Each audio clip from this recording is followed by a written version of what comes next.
Ei, amants de la tecnologia! Avui m'endinsaré en un tema fascinant que està causant furor a la comunitat tecnològica: la influència futura de la intel·ligència artificial, o IA. Desglossarem què podria significar això per a nosaltres, des de les singularitats tecnològiques fins a l'ètica i els riscos que comporta. Primer de tot, la IA està accelerant a diferents velocitats en diversos àmbits. L'aprenentatge automàtic, per exemple, avança a tota velocitat gràcies a muntanyes de dades digitals, mentre que la robòtica física s'està quedant una mica enrere, depenent d'altres avenços tecnològics per posar-se al dia. Gran part d'aquest progrés prové d'un millor maquinari i programari. Penseu en processadors més ràpids i algoritmes més intel·ligents. Ara parlem del tema important: la singularitat. Aquest és el punt hipotètic on les màquines es tornen prou intel·ligents per millorar-se a si mateixes, donant lloc a una explosió d'intel·ligència. Diferents pensadors tenen diverses opinions sobre això. Els transhumanistes creuen que ens fusionarem amb la tecnologia per impulsar aquesta evolució. Crítics com Nick Bostrom adverteixen sobre màquines superintel·ligents que prenen el control. Mentrestant, futuristes com Ray Kurzweil ho veuen com a inevitable, tot i que Francis Fukuyama ho considera una amenaça per a la humanitat. L'autor del nostre text, Font, argumenta que creure en la singularitat és gairebé una fe mística, sense proves sòlides.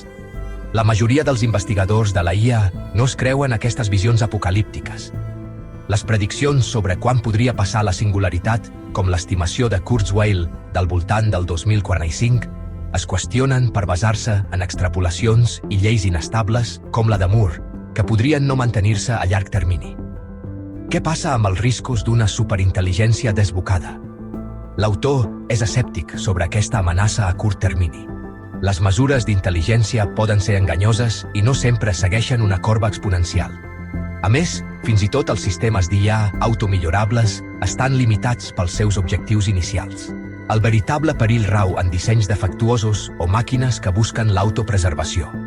Hi ha riscos reals que els sistemes d'IA es descontrolin, ja sigui per errors tècnics o per disseny intencionat. Per això és crucial establir marcs ètics i professionals.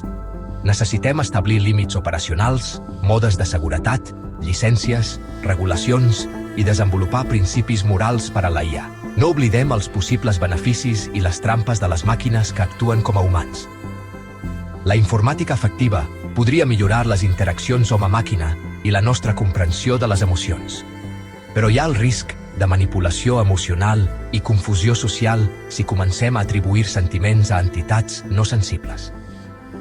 De cara al futur, les generacions futures podrien desenvolupar vincles emocionals amb la IA i veure-les com a èticament significatives, gairebé com una nova forma de vida. I què passa amb la transferència de la nostra consciència a un ordinador? L'autor es pregunta si una rèplica digital de la nostra ment seria realment nosaltres o només una simulació. Podria oferir consol, però probablement no complirà els nostres somnis d'immortalitat. En resum, el futur de la IA és complex i amb matisos. Té un potencial increïble, però també riscos significatius. L'ètica jugarà un paper clau en la navegació per aquestes aigües, i hem de pensar acuradament en les implicacions socials a llarg termini. Gràcies per mirar, i continueu sent curiosos.